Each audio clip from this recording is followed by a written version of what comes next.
Hello बच्चों. So here is the question before us. Let's read the question.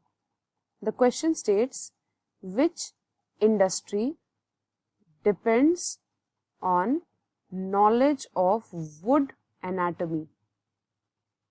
Would anatomy के बारे में यहाँ पे बोला गया है.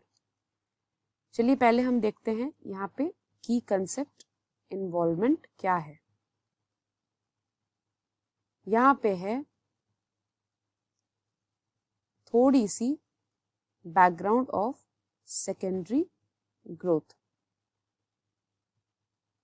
जब हम वुड की बात कर रहे हैं तो सेकेंडरी ग्रोथ हमारे दिमाग में आता है. कैसे, मैं बताती हूँ.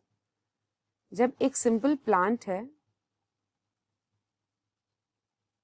विथ ब्रांचेस, वो जब मैच्योर होता है, डिफरेंशिएट होता है, तो सॉलिड स्ट्रक्चर्स बनते हैं, सॉलिड ट्री बनता है.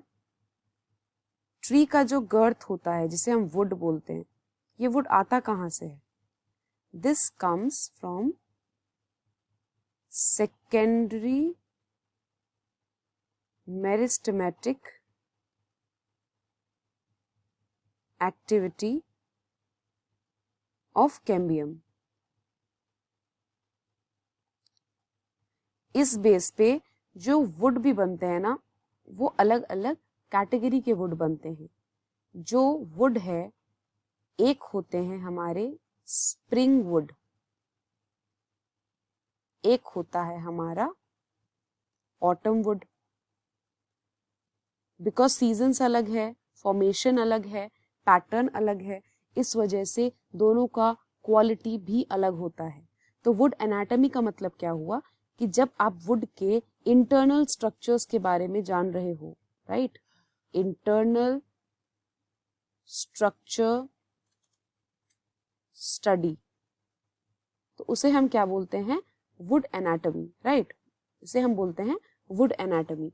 अब इंटरनल स्ट्रक्चर स्टडी हम कर रहे हैं, तो जो स्प्रिंग वुड है उस टाइम पे जो कैम्बियल एक्टिविटी होती है वो बहुत ज्यादा होती है.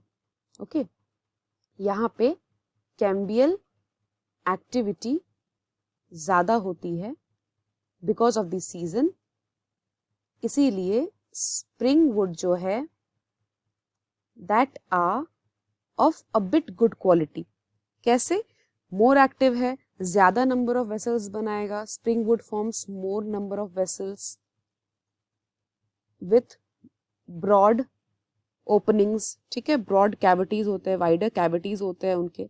सेम चीज अगर ऑटम वुड की हम बात करें, तो ऑटम वुड जो है वो विंटर में बनता है, तो कैम्बियल एक्टिविटी कम रहती है इस टाइम पे.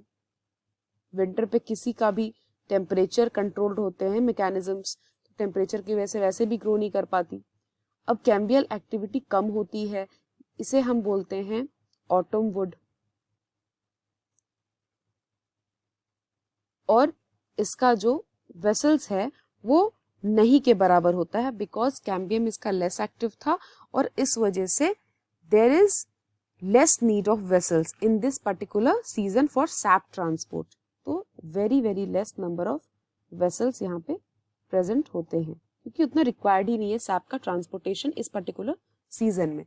ठीक है, तो दिस इज द फिनोमिनन, और इस वजह से थोड़ा अबिट स्प्रिंग वुड जो होते हैं वो सुपीरियर क्वालिटी के होते हैं. अब ये सब क्वालिटीज हमारे काम कहाँ आ रहे हैं? एक जगह ये सारे क्वालिटीज काम आते हैं जिसे हम बोलते हैं plywood industry. Plywood industry. Forest industry से आप कट करके गेन करते हो, but plywood industry filter out करता है वुड के क्वालिटीज के बेस पे. Filters wood quality. किससे?